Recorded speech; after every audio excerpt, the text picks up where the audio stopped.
Dr. Zareen Kiran. I'm assistant professor from National Institute of Diabetes and Endocrinology, Dow University of Health Sciences, and I welcome you all in today's ongoing course from the platform of Dow University. Let's begin our program with Tilawat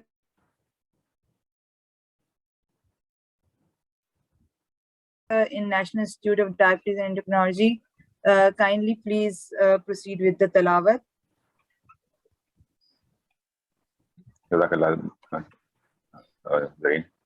أعوذ بالله من الشيطان الرجيم بسم الله الرحمن الرحيم والعصر إن الإنسان لفي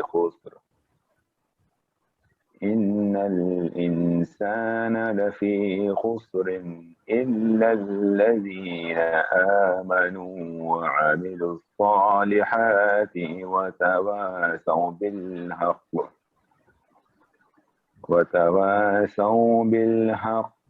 وتواصوا بالصبر. शुरू अल्लाह के नाम से जो निहायत रहम करने वाला है। ज़माने की कसम, इंसान दर हकीकत बड़े खसारे में है, सिवाय उन लोगों के जो ईमान लाए और नेक अमाल करते रहे और एक दूसरे को हक़ की नसीहत और सब्र की तलक़ीन करते रहे। सदक़ल्लाहुल अज़ीम। Ameen. Jazakallah, Dr. Hassan. So let me formally welcome you all. Assalamu alaikum, everyone. Still more attendees are joining with time. So I welcome you all again. So this is a course which is based on almost 13 lectures and so has 13 credit hours and is expanded over the time frame of 3 months. You will be able to get the course certificate once you have registered for every course every Sunday, and similarly you will be able to get the number of credit hours on that as well. There is a pre-poll question before the start of lecture, and then after the lecture the questions will be repeated. I will encourage all the attendees to please participate in that poll as much as you can. This is how you will get to learn more and more. And in the end, also don't forget to fill the feedback form which Mr. Nasir will share in the chat box. This will help us improve our program in the future, inshallah. Now, let me introduce our speaker of today. Madam Dr. Sobia Sabir is Associate Professor and Head of Diabetes and Endocrinology Department at Peshawar Medical College and Allied Hospitals. She has the distinction of being the first female endocrinologist of Khyber Pakhtunkhwa province. She is the lifetime executive member of Pakistan Endocrine Society as well as several other international societies, and has several international and national research papers to her credit. Welcome, madam. Thank you for taking out your precious time and giving us the honor of, contributing your share in teaching many students, including fellows, postgraduates, and some who are even not practicing real medicine but would love to join these topics. So now I will put, yes, ma'am. So before handing over to you the talk and the screen share, let me put up a poll of questions. I hope the participants can see the pre-poll lecture and questions are displayed. This is question number 1. I will read that out and then I will note your response as well. This is a 19-year-old female who presented with hirsutism, acne, and irregular menses since menarche at age 11. She complains of gradual weight gain. There is family history of type 2 diabetes, obesity, and dyslipidemia. So what is the possible diagnosis? Please start answering this question so I get response and I note that down.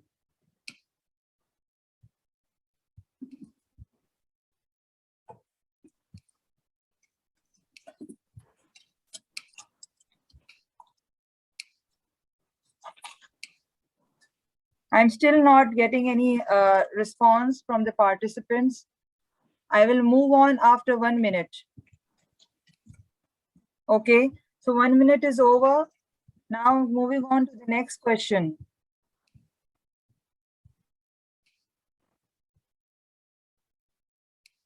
A 32-year-old lady presented with inability to lactate and amenorrhea for last 9 to 10 months. She delivered a baby boy 10 months back with severe postpartum hemorrhage requiring blood transfusion. What is the most likely diagnosis?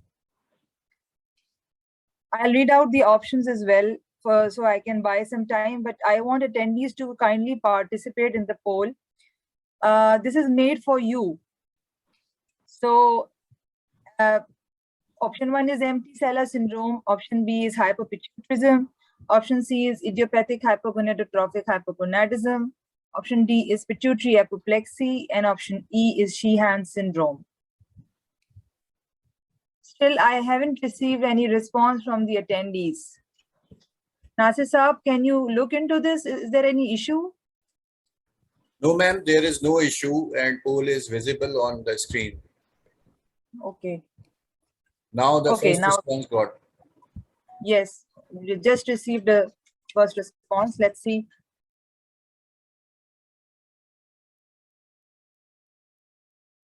I can see a message that they are answering.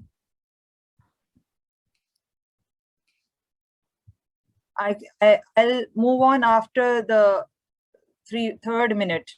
So we'll have some time.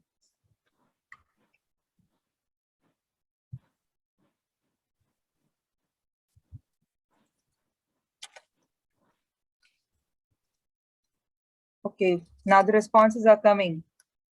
Kindly try to be, quick in responding because this will take a lot of time otherwise.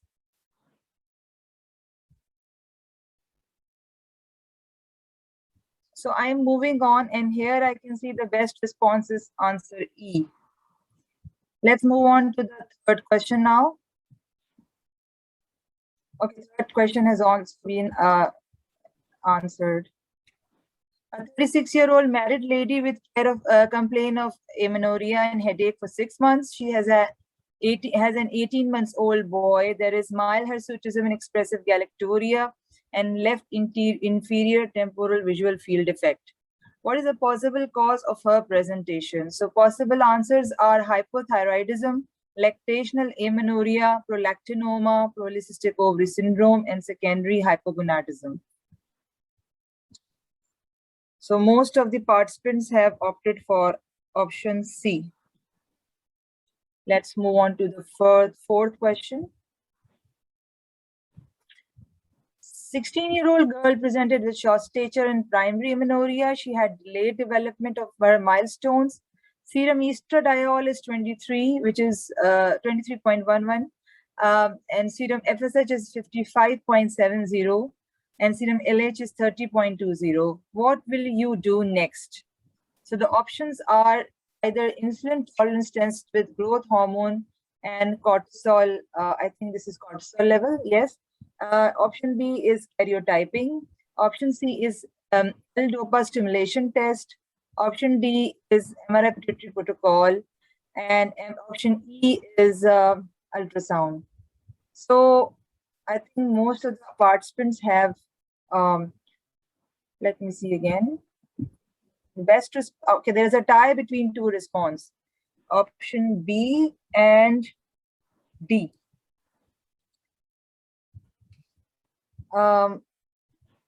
Cannot see poll. There is a attendee who cannot see the poll. Why so?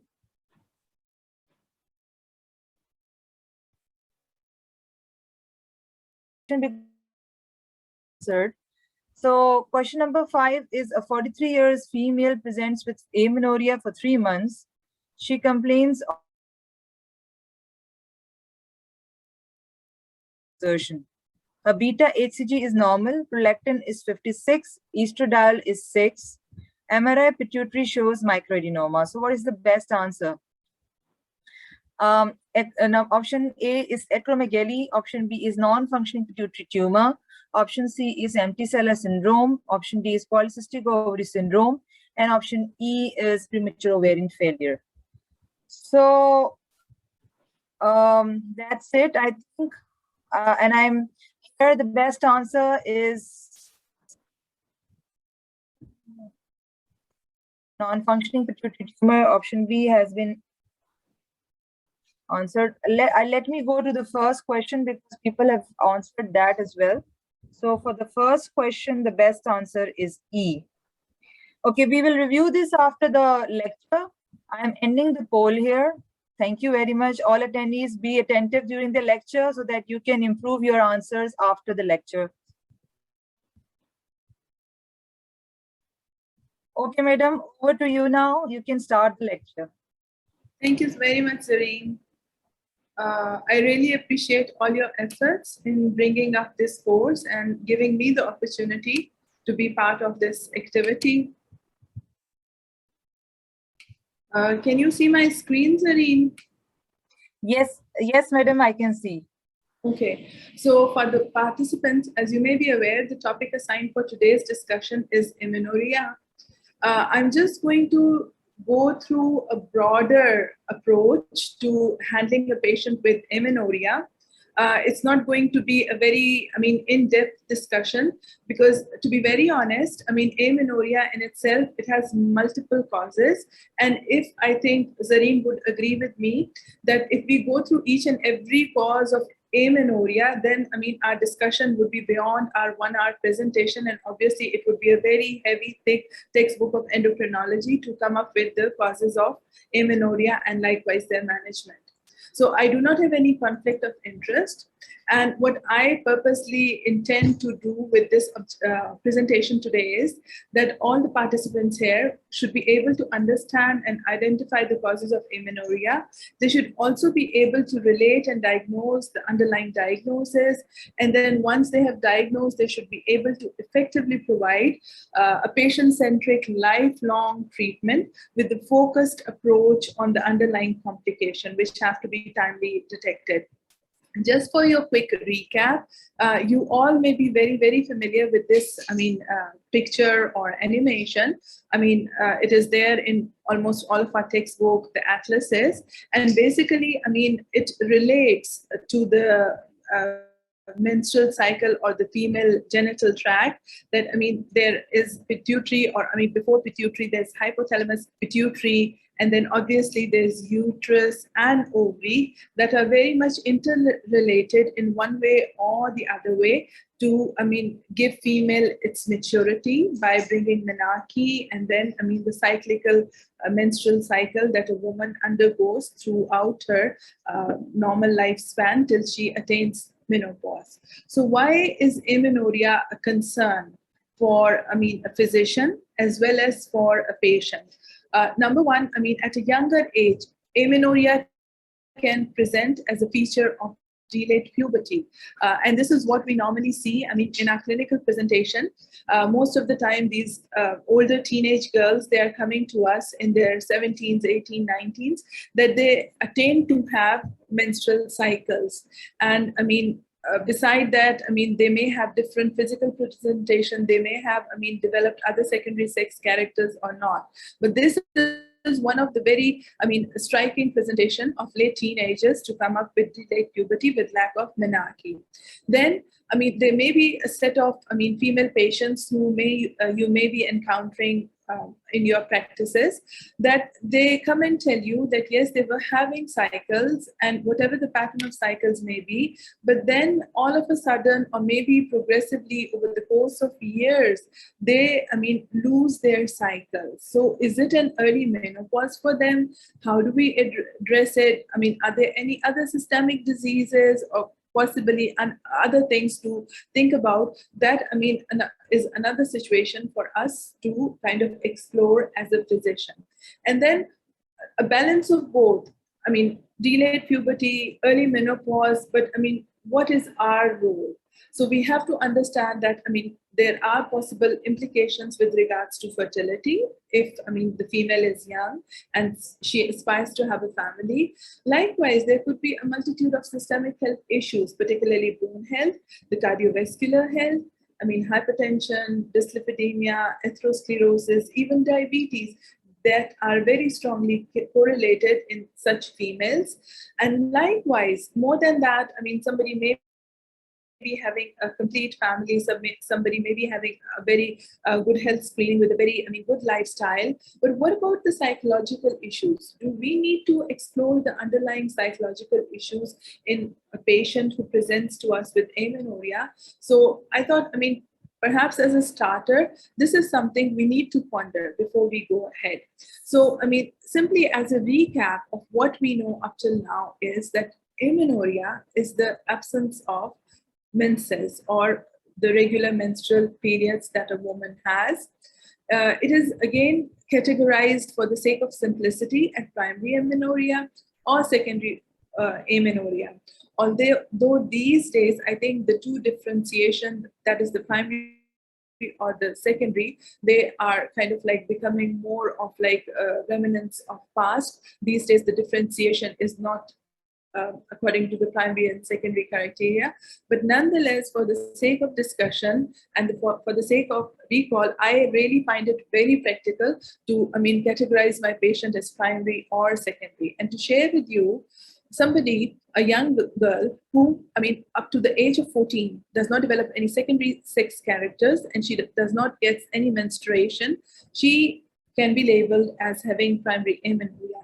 Likewise, a girl up to age of 16 with secondary sex characters, if she doesn't attain menarche, then obviously she has primary amenorrhea. Although in some countries, again, for your interest, I have put the age of 18, particularly like in Scandinavian countries where the age of menarche is pretty late. So with some guidelines, in North Europe, you may come across this age group of 18 to have amenorrhea. But having said that, in Pakistan, we do have menarche very early, up to the age of 12 or, at the latest by 14 years of age. Likewise, for secondary amenorrhea, a girl or a young woman may get periods, she may have a few cycles, and then she starts having her menses for 3 successive cycles. That could be categorized as secondary amenorrhea. So for somebody who's having regular cycle, loss of menses for 3 successive months, that would be secondary.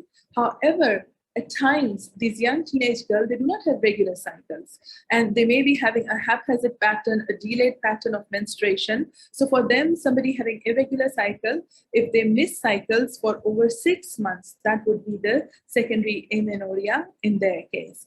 Then again, another, I thought was very interesting that every case of amenorrhea, please do not regard it as a pathological or as a medical disorder, because we have a list of physical causes of amenorrhea, which you're very well familiar with. Those are, somebody before puberty or at the time of puberty, they have never had menstrual cycles. So that is one of the physiological reasons, regardless of their age. Again, somebody undergoing menopause at a normal age or at an early age, that is one, time that you can categorize as physiological amenorrhea. Pregnancy and lactation, those are, another conditions in which a female would have physiological amenorrhea. With regards to pathological causes of amenorrhea, obviously there are conditions. I'd like to discuss and share with you the false, reasons or causes of amenorrhea. They're usually structural, and more than the physicians or the endocrinologists, it's our gynae colleagues who come across these problems. Even in our practice, if we ever come across, such young females with imperforate hymens or transverse septas in the vagina, or they have like this cervical agenesis or any malformation, we tend to refer them to our gynae colleagues for the sake of management. And you can appreciate that most of these causes are very well treatable. And a young female getting treated by whatever way by the gynae team, they can resume their menstrual cycle, I think, in a majority of the cases. Our role, and for what an endocrinologist needs to focus is the true causes or the true pathological causes of amenorrhea. Those are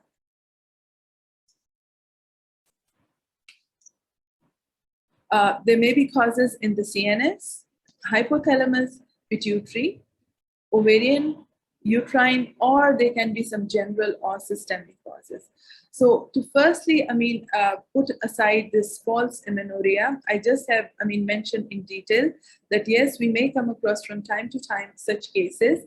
And I think important thing to focus is that most of the time, these young girls, they experience cyclical pain. They will develop some kind of swelling in their lower abdomen. They may come to you with urinary retention or severe constipation.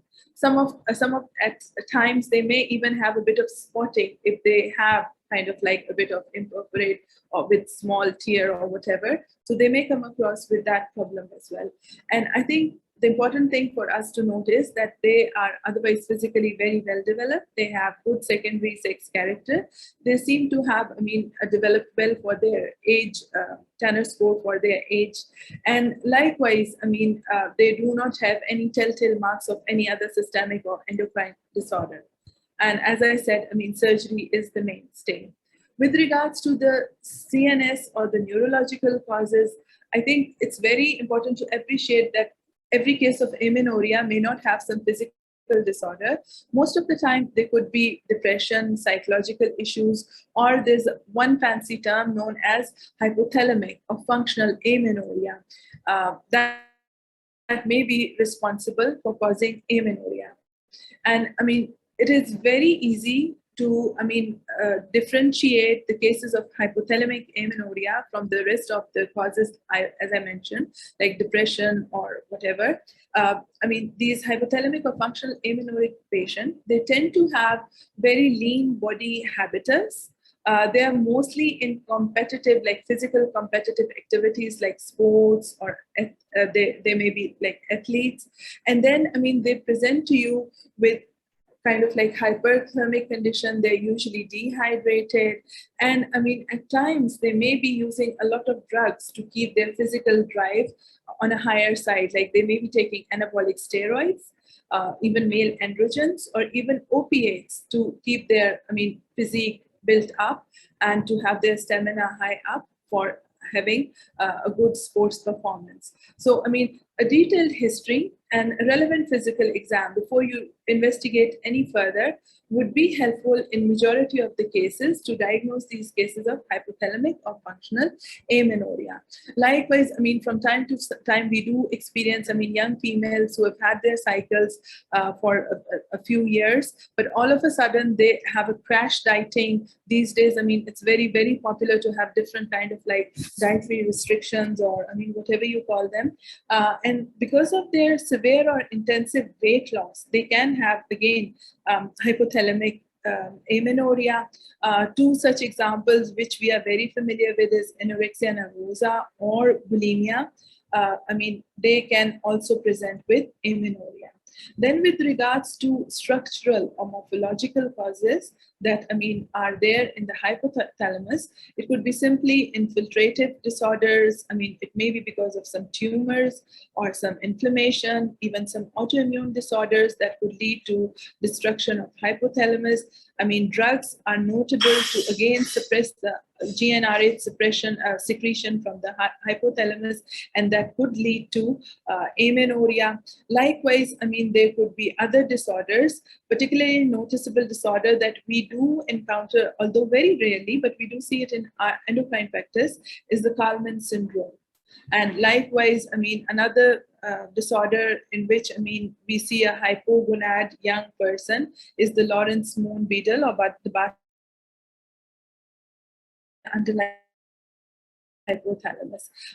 For the sake of simplicity, I've kept the same heading just to have a kind of like a quick recall by you all. Pituitary, again, there could be like, different lesions and very noticeable. There could be autoimmune hypophysitis, or there could be like, Sheehan syndrome, in which, soon after birth, there is severe postpartum hemorrhage, which leads to pituitary necrosis or pituitary infarction, loss of menstrual cycles. Simply, again, the effect of drugs cannot be ignored in case of the pituitary causes. And likewise, we do see from time to time a condition called empty-sella syndrome that may occur in pituitary disorder. And likewise, at times there may be pituitary lesion. I mean, they are not destructive or infiltrative, but these are the, pituitary adenomas that again be very commonly, although maybe in general practice, it may be something of a rare entity, but we do see it very commonly. That is a pituitary adenoma with underlying hypersecretion of prolactin. That is the prolactinoma. And it is very interesting that, we have to differentiate prolactinoma from the secondary hyperprolactinemia by excluding the different causes on the basis of our history. Especially noticeable, are the drugs which can lead to elevation of these prolactin hormone in the body. And then, depression, sleep deprivation, vigorous handling of the breasts, even like, strenuous exercise, they can all lead to, elevation of prolactin, which is, noted as secondary hyperprolactinemia. But for a true prolactinoma, we must identify a micro or a macro adenoma, and obviously those two have to be treated accordingly. With regards to ovarian causes of amenorrhea, again, there's a list of these causes. When we talk about the congenital causes, then obviously there could be the genetic defects like Turner syndrome, which is, very popularly known as the 45XO, or there could be mosaicism.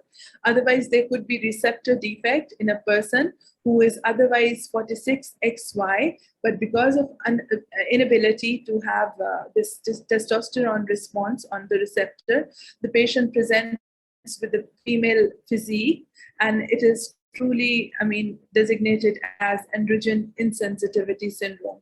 Likewise, there may be some accidents, mishaps, surgeries, radiation, which can cause loss of ovarian tissue and leading to amenorrhea. Then, different kind of acute or chronic infection can also affect the ovary in one way or the other. And same is the case with the malignancies. And very popular, this is the month for PCOS awareness. So, one of the very kind of like common cause, particularly of secondary amenorrhea, is PCOS, in which, a younger female presents to us initially with cyclical problem, and even they can come up with amenorrhea as well. With regards to the uterine causes, there could be congenital anomaly that, there may be malformation, or there may be a totally absent uterus. And in, very few of these patients, unfortunately, surgical correction could be done, but for majority of them, unfortunately, that means that there is loss of fertility. Likewise,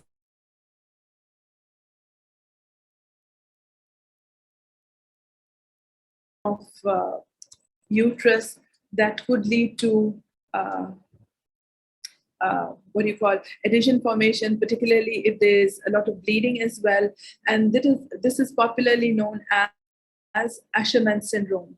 And in Asherman syndrome, the gonadotroph hormone, the estrogen, it's absolutely normal, but a female, she fails to menstruate even when a withdrawal challenge is given to her, which I'm just going to discuss in the next few slides. And likewise, there could be, cases when the endometrium, it fails to respond to estrogen. And then coming to the general causes, with a more focused approach to the endocrine disorders, we normally see a lot of type 1 who are malnourished, who have a very poor control of diabetes. They may come with amenorrhea, either primary or secondary. And in most of the time, they have a very poor physique. They have a very lesser BMI. So it is, because of their chronic illness, because of their poor physique, they suffer from amenorrhea. However, if they are properly treated, if they attain euglycemia, then over a course of few months, they can resume their normal cycles. Likewise with thyroid, both hyper and hypo can, come up with amenorrhea. Although traditionally, I mean, we expect that with hypothyroidism, we would have more of menorrhagia or polymenorrhagia. But I mean, time to time, particularly in case of a few young girls, we do see that they have amenorrhea. And then, I mean, both Addison's or Cushing, the hyper or the hyposecretory disorders of the adrenal, they commonly tend to present with amenorrhea. That is one particular thing. But I mean, obviously, with picking up during your that matter examination, and likewise for Cushing, it is definitely something that you can never miss on your physical examination. Then, I mean, history taking, that is very essential whenever we have a patient of amenorrhea. We have to confirm the age of the patient. We have to ascertain, I mean, their social backgrounds, their way of living, education, particularly if somebody we are considering that they may have some access to drugs, and because of their drugs, their menstrual cycles may be suppressed. Then, I mean, it is important to confirm that if the nature of amenorrhea is primary or secondary. And then, I mean, is amenorrhea leading to any kind of psychological stressors, or is it because of the psychological distress the person is developing amenorrhea? So that again needs a lot of, I mean, focused approach to such patient.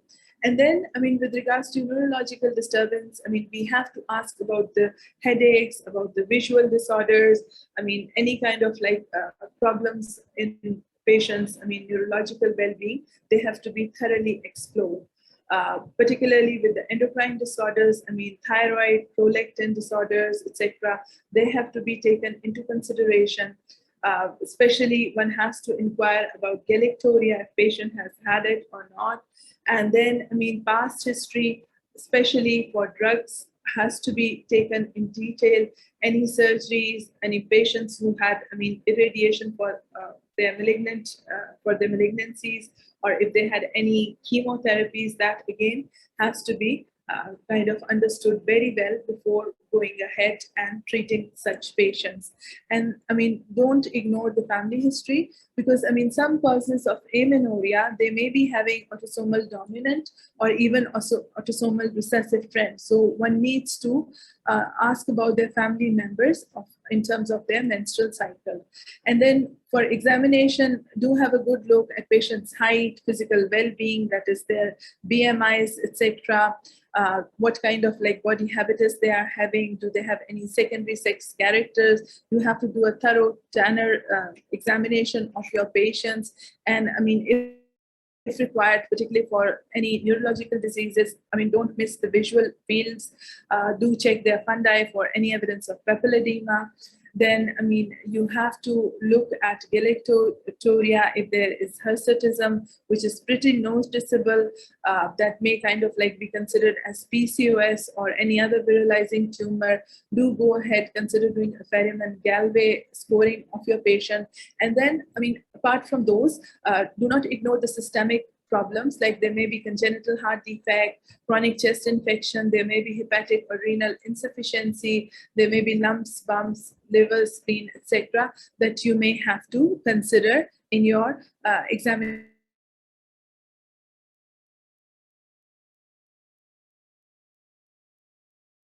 But I mean, do particularly focus on the genital tract, and especially if you need help of your gynae team, you have to take those people into consideration, because sometimes you may be not sure of, I mean, their underlying defect. So a thorough pelvic examination would be very useful to see if the patient is having an intact vagina, if they are having, I mean, a proper cervix, which may require a speculum examination.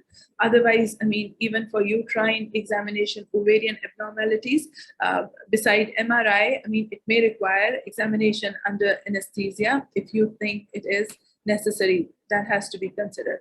So, I mean, just a recap, you have to consider, I mean, these different causes of amenorrhea while you're taking the history and you are physically examining the patient, right?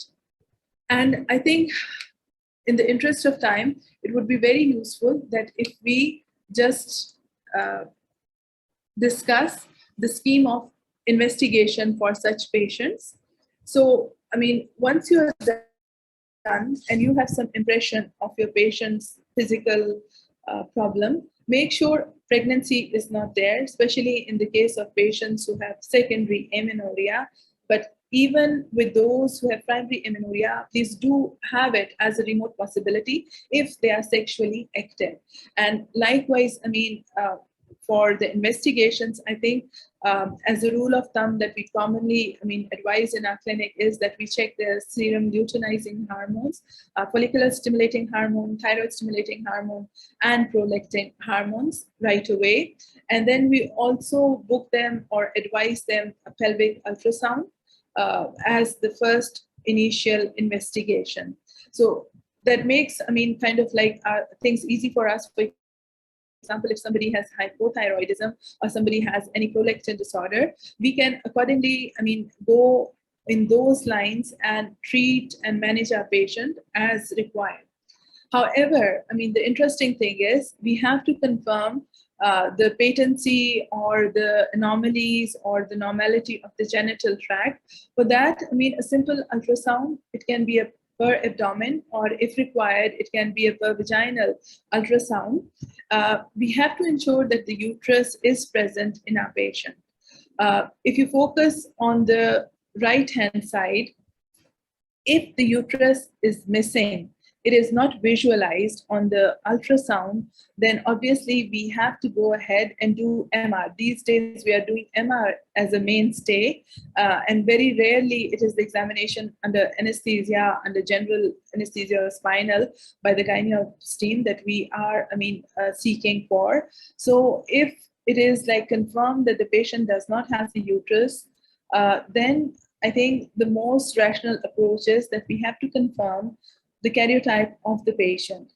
If your patient turns out to be 46XX, then obviously it is a case of Mullerian agenesis, and they would have a normal serum testosterone level, normal gonadotrophin level.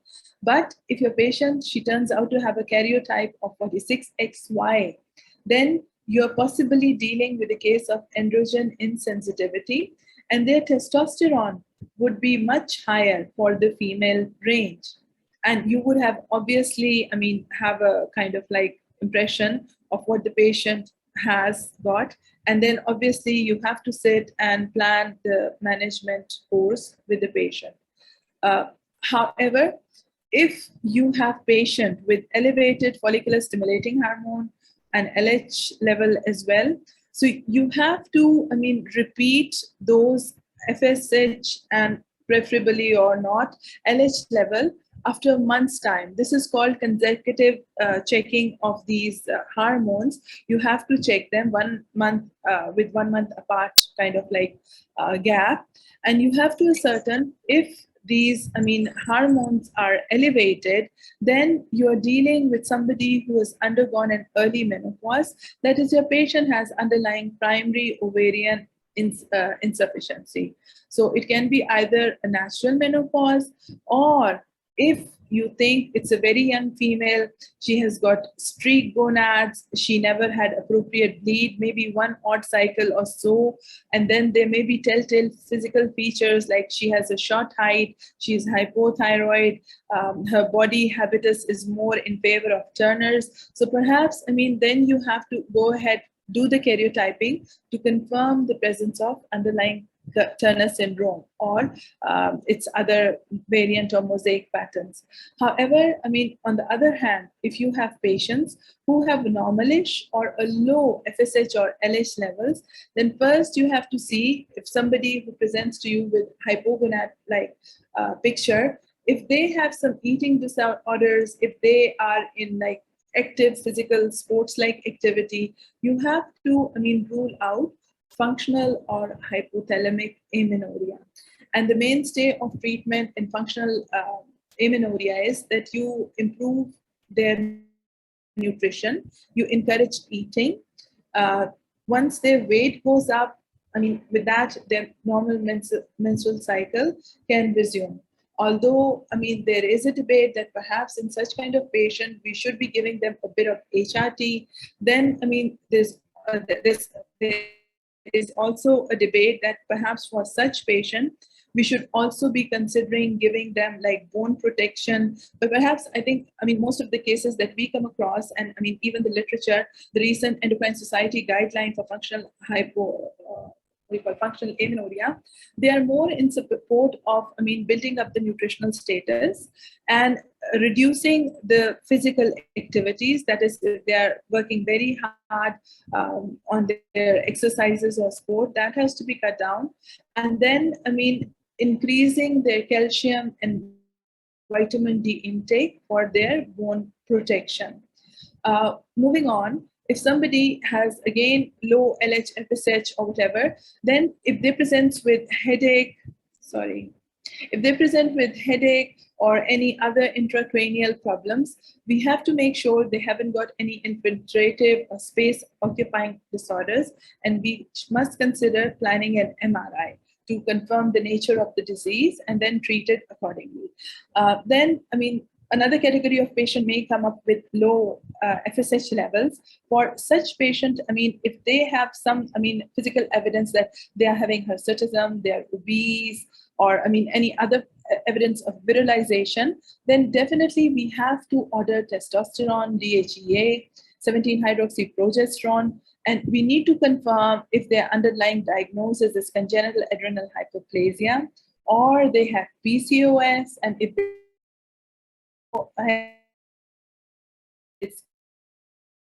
likewise, if the symptoms have developed rapidly over a few months with intense virilization, then we must ensure that there aren't any androgen secreting tumors, that is the adrenal or ovarian origin, which may be even malignant. So we have to deal with them accordingly. And then, in case of patients in whom we are having normal or low gonadotropin levels, if they fail to have any bleed with OCPs or with whatever withdrawal challenge, like the progestin challenge test, then we must consider a condition like Asherman syndrome. I'll just take it in a while. And just to briefly summarize our discussion,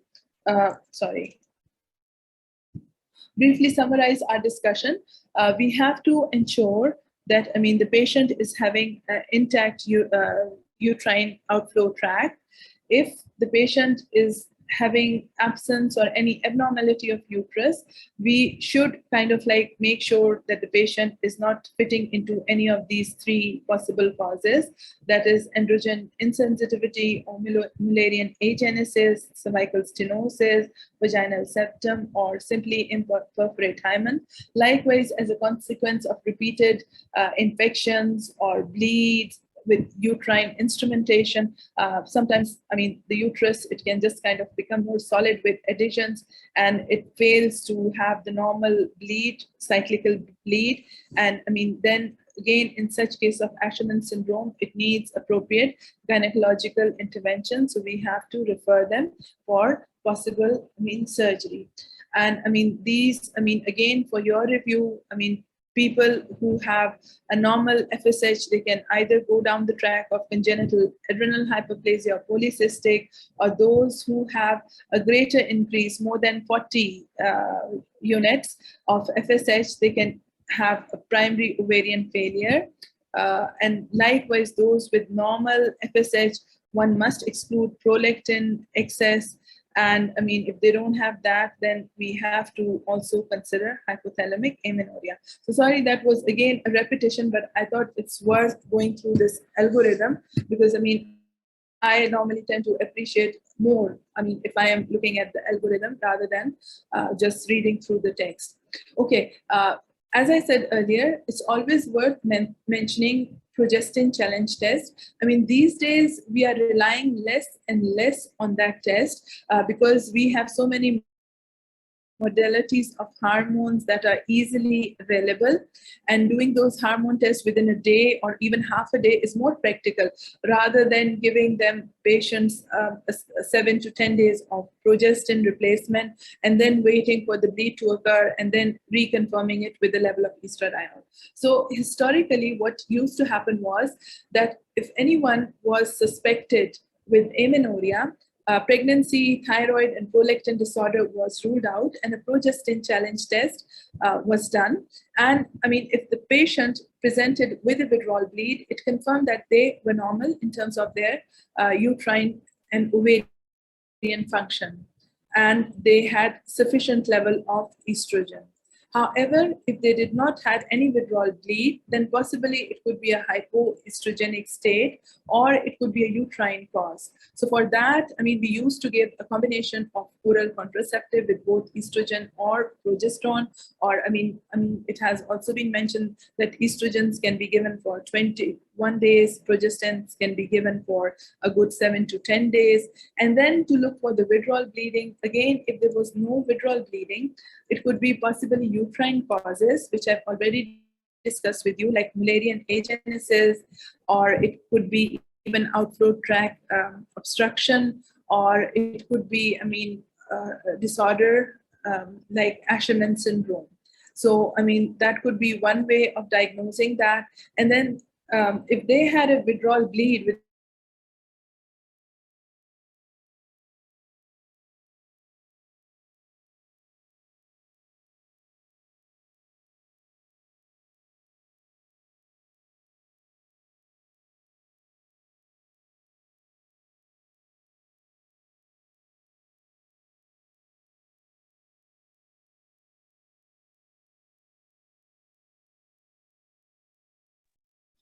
We can't hear you, madam.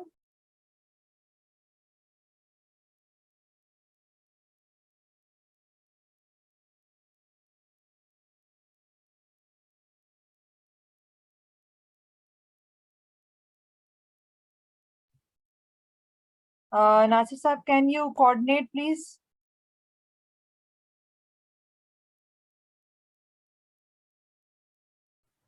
Okay, मैं कर रहा हूँ madam.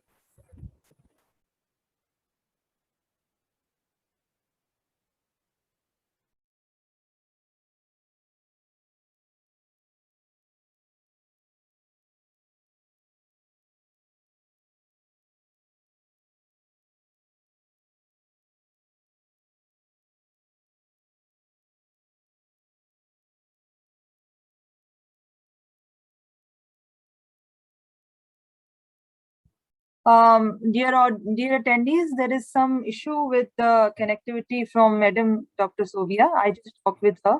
Remember, she's talking to us all the way from Peshawar. So अभी उन्होंने ये बताया है कि उनके तरफ कोई ट्रिप हो गया है system. So she's trying to connect again. Just have patience. ये तो आपको पता है हमारे virtual programs में we can face this type of issue anyway. So meanwhile, I think I'll talk to you about the polling system. तो issue ये हो रहा था कि I was waiting for the responses, and that's why I had to move on and did not discuss about the answers. So probably Nasir साहब, इन्होंने किसी ने कमेंट किया था कि जब सारे questions एक साथ ये लोग आंसर करते हैं, then they get the option to submit, and only then I can see the responses. So probably that's the reason. So after the lecture, I will not go through the questions again, and I will just ask you to have 5-minute time so that you can answer the 5 questions again, and you will have pretty 1 minute, which is good for you to answer. I would like all attendees here to actively participate in that so that we can get the responses as quickly as possible. Then I will share with you the results, and then we can discuss if we have any questions regarding that.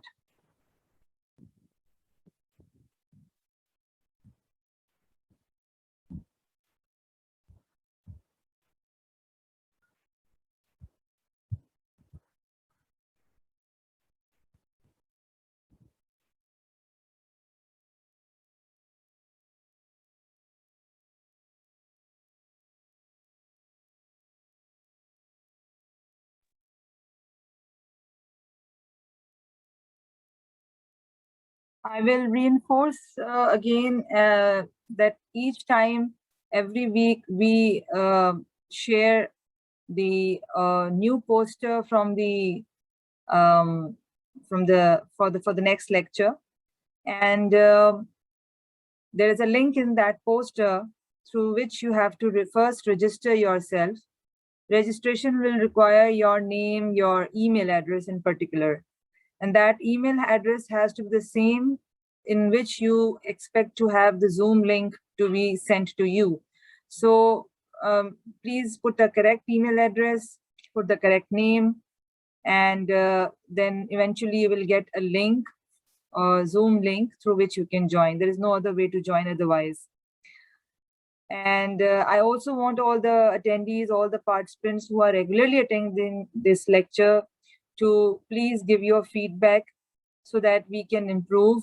There was a hitch. There has been many hitches since the start of this course, but we have been trying to sort that out step by step. And now we are kind of in a flow, but still there is room for improvement. So you can always give.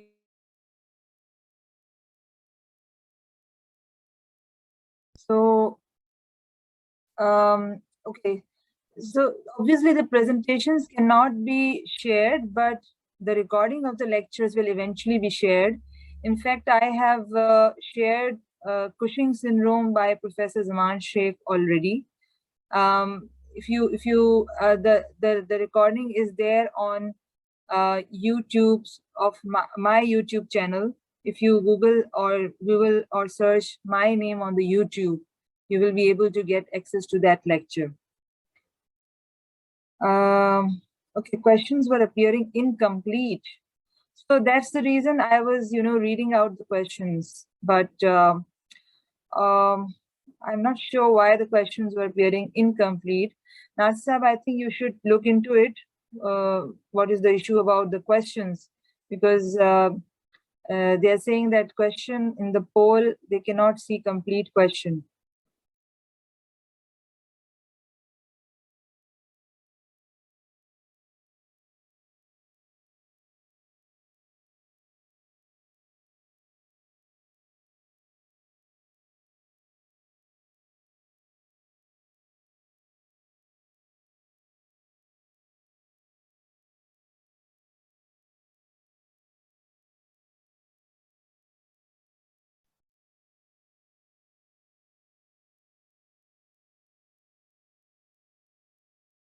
Okay, so interaction with speaker is limited because if you remember, the first lecture that we had was a Zoom meeting, not a Zoom webinar. But we had to move on to the webinar option because webinar has different characteristics as compared to the meeting. In meeting, everyone can, put on their mic and put on their videos, and there's a lot of disturbance. The speaker will get disturbed. The moderator and the whole the set of panelists are getting disturbed. So the smoothness of the running of the whole lecture is not very nice with the meeting type of activity. That's why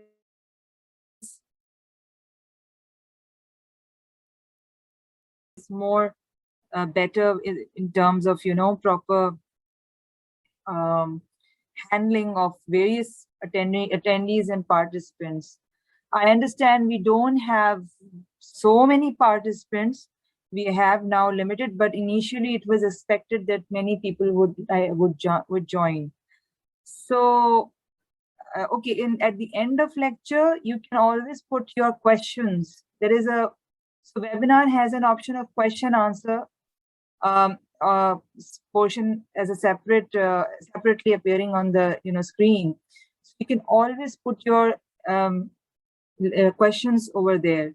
We cannot have a one-to-one interaction with the speaker because yes, because you see, this will create more chaos kind of thing. And remember, there is a wide variation of attendees over here. Not all of you are fellows. Some of you are good practicing consultants as well. And some of you are still students. So a level, when you are dealing with a crowd, it depends on to whom you're addressing. If you know that the junior most level of the the junior most level of knowledge for that particular crowd, then it's easy to talk. Then you know that you have to talk in very simple language and something that, for example, an undergraduate or an immediate postgraduate can understand. But when you're talking to fellows or consultants or practicing consultants, then the level goes different. I hope you understand. The YouTube link we will, yes, Narcis Saab has already answered, and we will share that link at the end of our course, because if we start sharing the link in between that, then no one will attend our lectures. That's what I think, and I cannot risk that.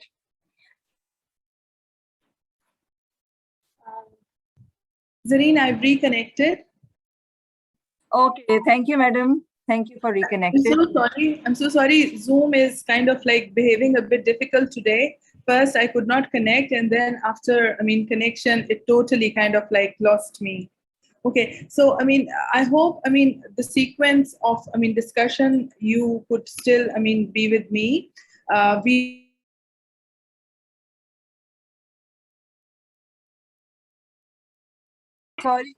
Sorry to interrupt. Please share your screen as well. Okay, I thought just bear with me for a minute.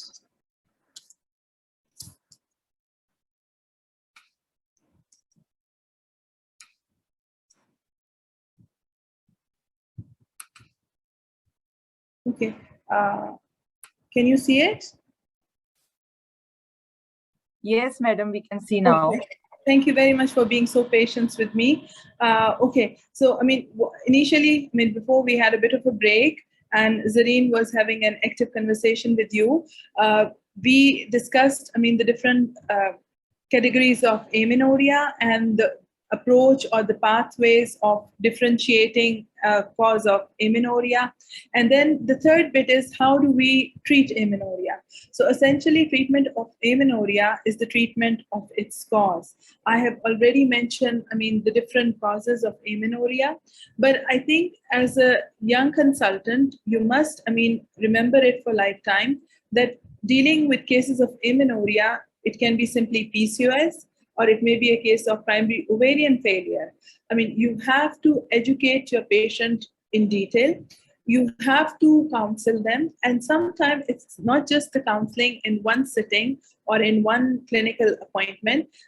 Each time you see them, you have to counsel them about their disease and its future prospects. And you have to offer them whatever realistic support you can offer to your patient. If required, definitely you have to treat for the underlying estrogen deficiency. And then the most difficult cases are those in which, fertility is desired and you have to plan for their fertility. But it's not a solo approach. Again, you need to have your reproductive gynecologist who would be dealing with such patients side by side. And as I said, with regards to psychological support or like whatever counseling, the problem is that, these patients, going through the idea that they have had menopause so early in their life, and especially, with that menopause, the brunt is becoming infertile. So at times, people, they take it as a stigma. I'll give you my example. This particular week, I had 2 clinics, and in one clinic, I saw a 36-year-old female. She had 6 children. And all of a sudden, that is like over a few months, she lost her cycles. And when we further investigated, she was confirmed to have primary ovarian failure. And that lady, she could not accept the idea that she is having menopause at the age of 60, even though fertility is not an issue for her. So, that was something that, we have to register that, yes, this lady is not happy with the idea of undergoing an early menopause. And how do we educate her? How do we support her? How do we follow her in terms of her physical well-being, especially if she develops like diabetes, hypertension? She was already experiencing these autonomic problems, especially these hot flashes. She was having a bit of vaginal, not very, typical, but very early, very slight or mild vaginal dryness as well. So we had offered her treatment. And then, in my next clinic, again, this patient, she came back for follow-up. She is a 44-year-old woman. She was previously working in one of these HR offices. And she was married about 12, 13 years ago. She had one son who is now almost 12 years. And after that, her cycles were never regular. She used to have, a few cycles every year. She tried fertility. She had been going to different gynecologists. Unfortunately, things never worked out. So again, when we worked it out, she was another case of primary ovarian failure. In her case, more than the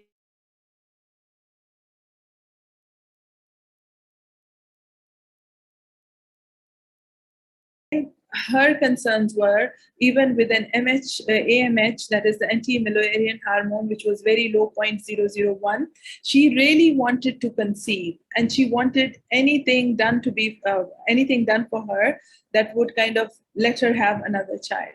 So, having more people on team who can, counsel them, who can possibly support them would be a more practical approach. But I'm pretty sure that, in our normal ordinary clinics, that is far from being a possible or an ideal approach. We don't have it that way. So, whenever you see such patient, you should know, is it primary or secondary amenorrhea? At times it can be, again, very difficult. And then you have to logically define your causes from whichever way. You start from the uterus, you start from the CNS, but you have to work down one diagnosis. And please do remember that rather than going for the more fancy things and jumping onto the karyotype or the more kind of advanced, diagnostics, they could be very simple, common diagnosis that you can simply do by doing common tests. And obviously, it has to be a patient-centric treatment that you have to offer. And I think follow-ups, they have to be timely arranged. You have to see, because even with something like HRT, after a few years, you may need to revise this HRT therapy as, is required according to the patient's age. I know I had lost my connection with Zoom, but if Zareen allows, I have a couple of case reports and a few questions for you guys. So, Zareen, if you allow. Yes, madam. Yes, okay. Sure, madam. You can go ahead. This is an original case report, right? And I really thought it's a teaching case report because, most of the time, we never kind of come up with a proper management for such patients. This lady was a 22-year-old woman who had been married for 6 months. She came with amenorrhea that was there for the past 5-6 years. She had initial, few menstrual cycles, odd cycles, maybe 3-4 per year, till the time she lost them.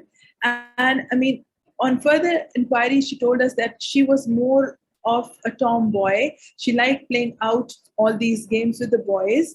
And it was her parents who were after her. They used to keep her indoors and make her wear feminine clothes. And then, when she had menstruation, her flow was very unappreciable. And then, ultimately, she developed amenorrhea, as I just said. And while she was having amenorrhea, she was taken to a gynecologist by her mother, who gave her some OCPs, and she had some withdrawal bleed. So when we checked her, she was a tall, slim woman. You can appreciate her weight was just 45. But what was noticed was that she was a hoarse voice, a husky one, deep voice. She had temporal balding, and she had facial hirsutism in a male pattern. So it was more of an androgenic hirsutism. And then she also had some hair on the chest in a male distribution.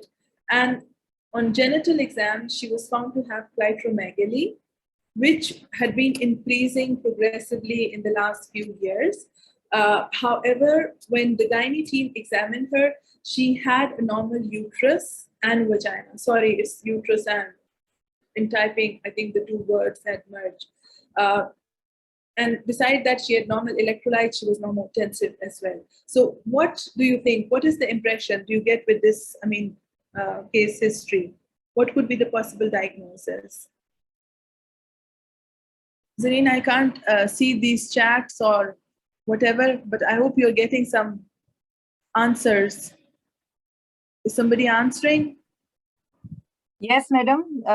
We have 3 answers so far. And people have said congenital adrenal hyperplasia, that is CAH. Okay, so I can tell you, Zareen, we have a very... Okay, one of them has said IS, that is androgen insensitivity syndrome. Okay. Yes. Right. Yes. Right. Now, this is very interesting. For those who have said congenital adrenal hyperplasia, I think the clue lies that, I mean, she menstruated and then she had evidence of virilization. She had hoarse voice, temporal balding, and male pattern distribution of hair. In androgen insensitivity, would you expect that to happen? I'm sorry, audience, I don't know, why can't I see the chat? So maybe I need to click. Okay, now I can see them. Right, so, I mean, one of the participants is saying that no, we could not have this problem of like hoarseness or balding, right? And again, another participant and a third participant. So obviously you're very right. Androgen insensitivity is one of the differential, but I mean, in this particular case, definitely I would agree that it was a congenital adrenal hyperplasia. The evidence of that is that the thyroid hormone was normal, LH, FSH again pretty normalish, prolactin normal, blood glucose, it was normal. Sorry, it's not milligram percentage, it's milligram DL. And testosterone, you can appreciate, although in both CAH and AIS, we can have a higher testosterone, right? But in this case, we had more of dehydroepiandrosterone, which was in a normal range. And likewise, the 17 alpha hydroxyprogesterone, that was, I think, the icebreaker. So this made the diagnosis for us, 17 hydroxyprogesterone, that it was markedly elevated. Then, I mean, in androgen insensitivity, dear audience, we won't have uterus, right? So over here, we had a pretty normal uterus and ovaries were also.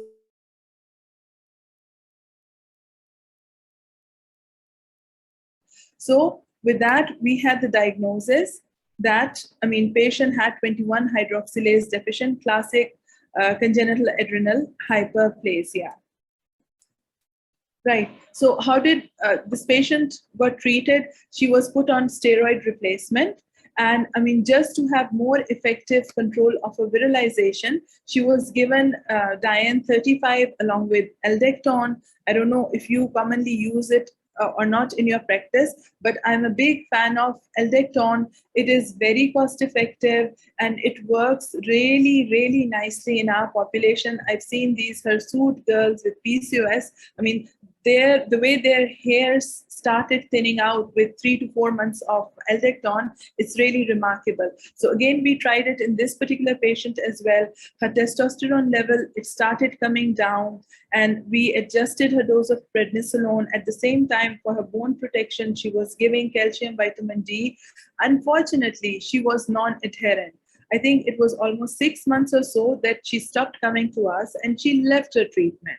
And then she developed amenorrhea and then she comes back to us and now her concern was that she wanted to get pregnant. She wanted to conceive. So the next course of action was not just treating her for CAH, but it was also to treat her for her fertility. Ovulation induction with clomiphene was started. She did, I mean, had a nice follicle in her first cycle and following that, she got HCG shot. But unfortunately, they could not make it. But for the next cycle, she was successful. She conceived. And this was the happy ending of this particular patient, right? So I think a focused approach, understanding the patient realistically would make it very easy for the patient to have good outcomes, no matter what their underlying problem may be. And just another brief, I mean, case history. Sorry, it is jam-packed, but I mean, otherwise, if I had written 1 or 2 kind of like lines, it would have taken maybe 10 slides to make this case history. So she's a 19-year-old married girl, and again, she presented with primary amenorrhea, and she used to have these low abdominal pains every month, which would last for a few days, 1 or 2 days, but she never had any bleeding. And then she was married, and then she had some difficult, intercourse episodes, and she used to bleed after her intercourse. And she was otherwise okay, no surgeries, etc.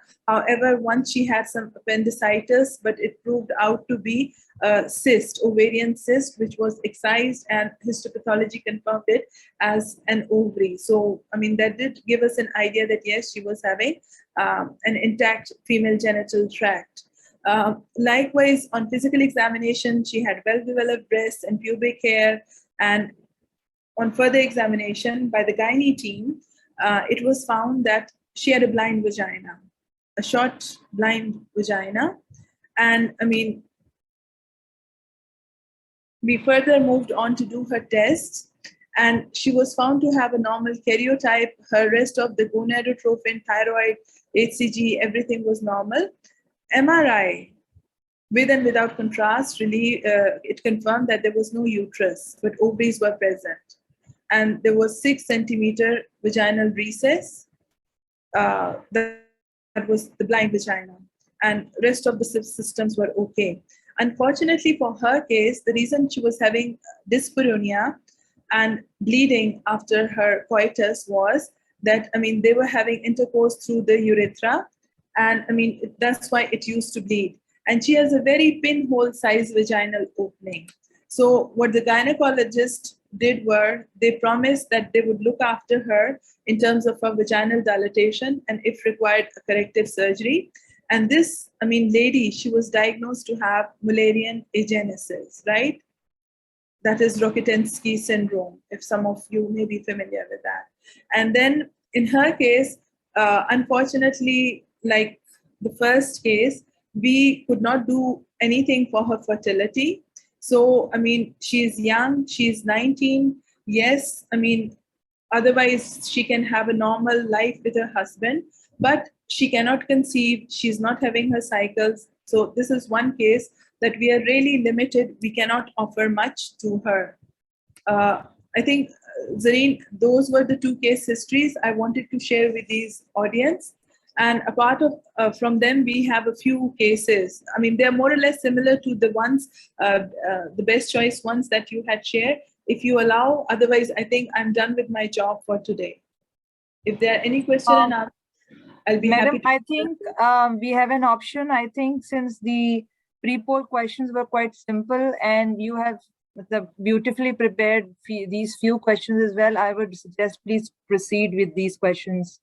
Thank you so much, Zain. I appreciate your allowing me time, but I think it would be really worth it to have this discussion. So this is about a 16-year-old girl. She came with primary amenorrhea. She was otherwise developmentally normal, and she had gone and undergone an inguinal hernia repair as a child. Otherwise, she was okay. She was not into very active sports or having eating disorder. She had normal breast, but her axillary pubic hair, they were sparse. Her FSH, LH levels were within normal. Prolactin was marginally high. And serum testosterone, that was pretty high. And IGF, again, it was within the normal range. So, or maybe IGF was slightly on a higher side. I'm not sure. It was 13. I'm sorry. It must be a typo error. Sorry, IGF is 30. IGF is normal. IGF is normal, right? I'm sorry. Too much of, cramped slides is making it difficult for me as well. So, for my audience, I think you have to tell me which of the following is the most likely diagnosis on a clinical profile. Is it adrenal or ovarian carcinoma? But we don't see any virilization, and she is just 16. Androgen insensitivity syndrome. Yes, a young 16-year-old girl can present. However, you can appreciate that her testosterone is also high, right? Otherwise, she has normal breast development. Then it could be exogenous anabolic steroid abuse. She has denied it in her history, but we never know. And likewise, non-congenital adrenal hyperplasia. She hasn't got, I mean, kind of like any clues for those. And likewise, pituitary germinoma, but she is not having any history related to any central disorder. So what do you think? What could be the likely diagnosis in her case? So most of the participants have opted for option B, that is androgen insensitivity syndrome. I think, Zareen, you should be really proud of your audience. They know it all. Yes, I can understand, because now today I've seen that most of them are actually fellows. Right. So I think they know it all. So androgen insensitivity, that is very, very right, right? A female typically presents like a female. And she has, I mean, history-wise, she has primary amenorrhea. So on karyotyping, this person, she was found to have 46XY, right? And the history, it's not a red herring, but in her history, she had inguinal hernia. That inguinal hernia was basically an undescended testy, and that was inadvertently or whatever, fortunately removed for her. Case number 2, a 15-year-old girl, she was referred to you by a GP, again with primary amenorrhea. She has normal growth and no delay in her milestones, apart from a bicuspid aortic valve, and she is having cardiology follow-up for that. She is 151 centimeter tall and she lacks any secondary sex characters. So, I mean, over here, maybe height and bicuspid aortic valve, right? Estradiol, it's pretty low for her age. FSH, it's pretty high, right? I mean, 18 is the cutoff, this is 46. LH, again, it's pretty high, right? So I know these PGs and these audience, they already have, yes. So I don't have to read it all, Zareen. I think the smarter crowd that we have today, they are, I mean, telling us. So it's a Turner's, Yes. right? So, I mean, having more of kind of like prepubertal body habitus, like short statured, web neck due to skin folds, lymphedema, or there may be any congenital heart or renal abnormalities, right? Short stature, this girl was 151, and I mean, she presented with amenorrhea. Sometimes these girls with Turner, they can have 1 or 2 odd cycles before their cycles totally stop. So at times, I mean, it is confusing that there may be a young girl apparently looking like a Turner's, but I mean, we are quizzed by the presence of secondary amenorrhea. So I think it's not something misleading. It can commonly occur. Likewise, I mean, a lot of skeletal abnormalities, especially, I mean, these metacarpal, metatarsal bones, they can also be short. Hypothyroidism, even some of these cases of Turners, they tend to have low IQ. So those are the things you can easily identify if you are focusing on your history. And then likewise, it was the elevated LH and FSH that made it easy even before we were able to do her karyotyping. Then another case was a 24-year-old woman. She presents with secondary amenorrhea for 18 months. She had night sweats, hot flashes, and pain while having intercourse. And she had background of pernicious anemia and type 1. So I think all the smart champions today, they have the diagnosis by now, right? Her BMI was 22 and she was otherwise okay. And you can tell estradiol is low. FSH, LH, it's on a higher side, right? And you have the diagnosis, yes, right? So I think one of our colleagues said C, Yes, right? C. yes, but yes. Most of them have opted for option D, yes, except few. right. So in this, I think you should not miss night sweats, hot flushes, and pain, right? That is dyspareunia. And I think these are the small things as young consultants we tend to ignore. We never bother to ask about hot sweats. And I don't know if, I mean, Zareen, you have experienced most of these females, they come to us and they tell us they are having fever on regular basis. And it's actually not fever, because sometimes, I mean, I have told them to go and get their temperature checked. And they tell us that temperature is always normal, but they are very, very hot and they have fever. So, I mean, that is actually their hot flashes rather than the true fever. And this was, I mean, definitely the diagnosis was premature ovarian failure. And I mean, I think we have discussed it, you know the causes, and we'll move on to the fourth case. A 33-year-old female, she presents with deteriorating hirsutism and amenorrhea. Menarche was at the age of 12 and periods were generally irregular. She has 2 children, but her facial hirsutism, as already we have discussed, it's going bad. Her estradiol is normal. LH is 8.8, it's on a higher side, and FSH is low. And again, for the smart audience that we have this afternoon, it's very easy to calculate the FSH-LH ratio. Testosterone, yes, it's on a higher side, marginally high. Prolactin normal, androstenedione, it's 16.6. So what is the likely diagnosis? And I'm sure you all know it. Yeah. Right. Okay.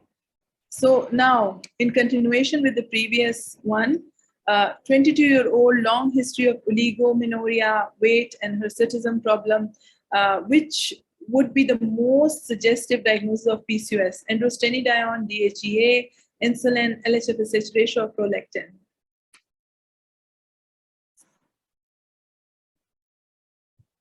Somebody said E, somebody saying D, somebody saying A. So B Finally caught on. Sorry? Finally, they are caught on.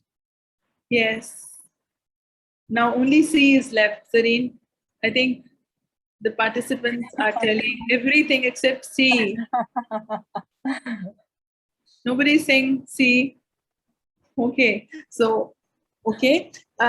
Traditionally and typically in our clinics, it's just the FSH-LH ratio that we are focusing on, right? But for your exams or for academic discussion, the answer is androstenedione, right? And to give you a brief, discussion about it, it's a weak androgen produced in the ovaries and typically elevated in PCOS. Although prolactin is also elevated in 10% of the patient, however, its concentrations are not high as we see in prolactinoma. Again, insulin resistance is a feature of PCOS, but as such, we don't use it for kind of like diagnosing PCOS. And only in 30% of PCOS, they have elevated LH-FSH ratio, that is the reverse ratio. And about the same, have a modestly elevated testosterone. Yes, we do come across females who have hirsutism, who have all the evidence of hyperandrogenism, but they may have very normal testosterone. But 80% will have elevation of androstenedione, a weak androgen that is synthesized particularly in the ovaries, right? So this was particularly for the audience. I think I should take it as a last and then we can stop because they're total 10, but we can stop after this because it's almost close to 4:30 and I may be stopping you from your other commitments. So a 22-year-old woman, she's referred to endocrine clinic. She had a history of amenorrhea and elevated prolactin for 3 months. She complained of fatigue, headache, and non-specific abdominal pain. She had background history of depression and has been taking citalopram. She has a BMI of 26 with facial puffiness, central obesity, visual fields normal on confrontation in your clinic. Estradiol, that is, slightly on a higher side. 1145, she's 1488.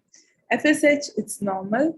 LH, it's normal or slightly low normal. Prolactin is 1505. Testosterone is 3.1. Which of the following is the most appropriate next investigation in her clinical scenario? Somebody is saying B, and then another B and E.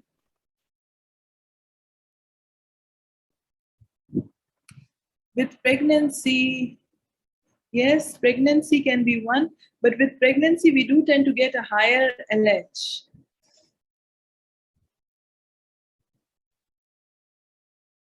Don't you think, audience, right? Pregnancy should be a higher LH. And how do we explain testosterone?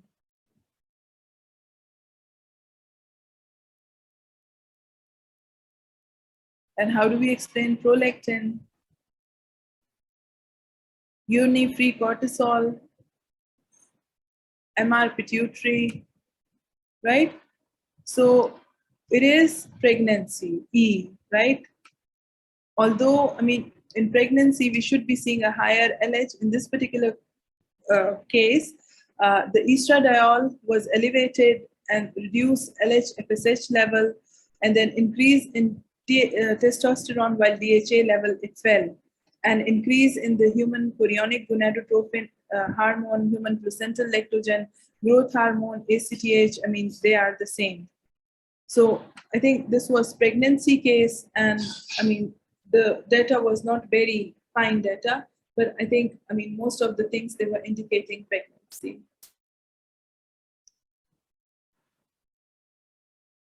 I agree it was a bit confusing. But then you can get questions like these, which are not very clear, which can have a bit of this and a bit of that.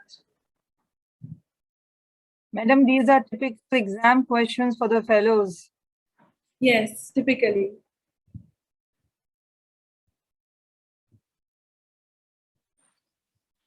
Right, so it can be a bit tricky. I mean, especially androstenedione for PCOS and this pregnancy. That is why I put it at the end, that perhaps, I mean, this is something we need to kind of think laterally. So Zareen, I hope it was a useful session for especially the PGs. Yes, madam. Thank you so much for sparing your Sunday with us and contributing towards teaching activity from this platform.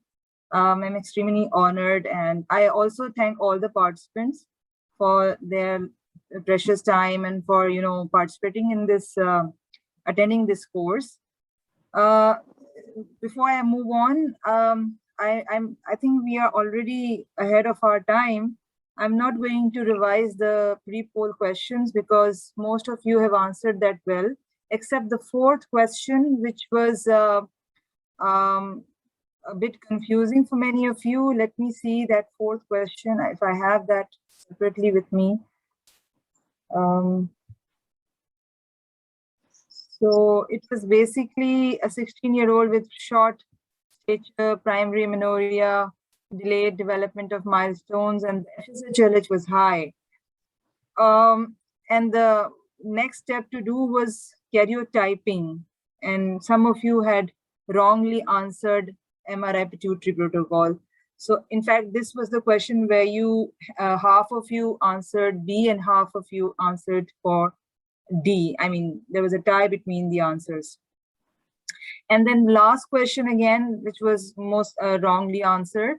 The correct answer was acromegaly. It was also tricky. The question number 5 was a bit tricky, and the only feature in that was frontal headache for 1 year and sweating on mild exertion. That was something to think about.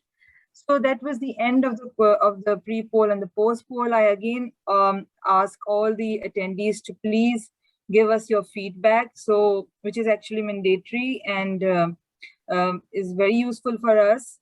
I have a few questions, but I think it's already quite late. So I would now refer to our professor. Sir, I would like to I would like you to please give your precious comments. Professor Akhili Baloch is the director and director of National Institute of Diabetes and Endocrinology. He's a professor of medicine. And sir, are you there, sir? Please give your comments. Hello, assalamu alaikum. Walaikum assalam, sir. Can you hear me? Yes, sir. Yes, sir. I can hear you. We can hear you. Bismillahirrahmanirrahim. Allah के नाम से शुरू जो निहायत मेहरबान व रहम करने वाला है. First of all, I extend and express my gratitude to our worthy Professor Sobia Ali for wonderful session, excellent session, full of knowledge and experience. and I hope it will improve our clinical practices and also will be very fruitful for those candidates who are taking the exams.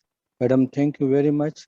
May Allah bless you for your kind presence today, especially on Sunday. You spared your time from your busy schedule and you gave us a very excellent talk. Thank you so much. And I appreciate my faculty, especially Dr. Zareen, for taking pain, organizing this course for our fellows and those candidates who taking exams. And those efforts have produced wonderful results on every Sunday in the shop of we are having a worthy, very experienced teacher with wonderful knowledge and very valuable talks. Thank you, Zareen, and thank you, my all faculty members. And hopefully, we will work together in future as well. And finally, I would request again, a humble request to all participants, please give us your feedback and give us your comments how to improve the course and how to make it more fruitful for you. With those words, Assalamu alaikum wa rahmatullah. Thank you so much, sir. Thank you for your nice words and comments. So I again thank you all participants and all my faculty. We are short of our faculty today. They are not with us due to their personal commitments today. So all the participants, see you again next week. The next lecture we have next week is diabetes in adolescents, which is going to be delivered by Dr. Sara Nadeem, who is Assistant Professor in Endocrinology from Aga Khan University. So see you all again next week. And thank you so much, madam, for your nice lecture. I hope we can bound you again in future with us. If you want to say anything in the end. Again, thank you, Zareen, and thank you, Professor Akhtar Ali. It was, I think, a wonderful activity. I truly appreciate your and your department effort in collaborating with all the other, endocrinologists across the country in having a very focused program for our PGs. I wish we had such activities in our time. But I think the PGs, I'm pretty sure they would be appreciating that, yes, they can have a session with a diverse kind of faculty. And I think this is really amazing. So I wish you all the luck, Zareen and Professor Akhtar, for a very successful program. And definitely I look forward to being part of such ventures in future whenever you do so. It's always, very satisfying when we get opportunity to interact with our younger colleagues and faculty. And lastly, I would also like to thank our sponsors, the Barrick Hodgson team, for all the support that they have lended us in, making this today's program or activity. Thank you once again. Thank you, madam. And thank you, Barrett Sawson. Of course, without you, this wouldn't have been possible. And we'll continue to improve and, improvise in future. So Allah Hafiz to everyone. See you all next week, inshallah. Take care. Allah Hafiz. Allah Hafiz.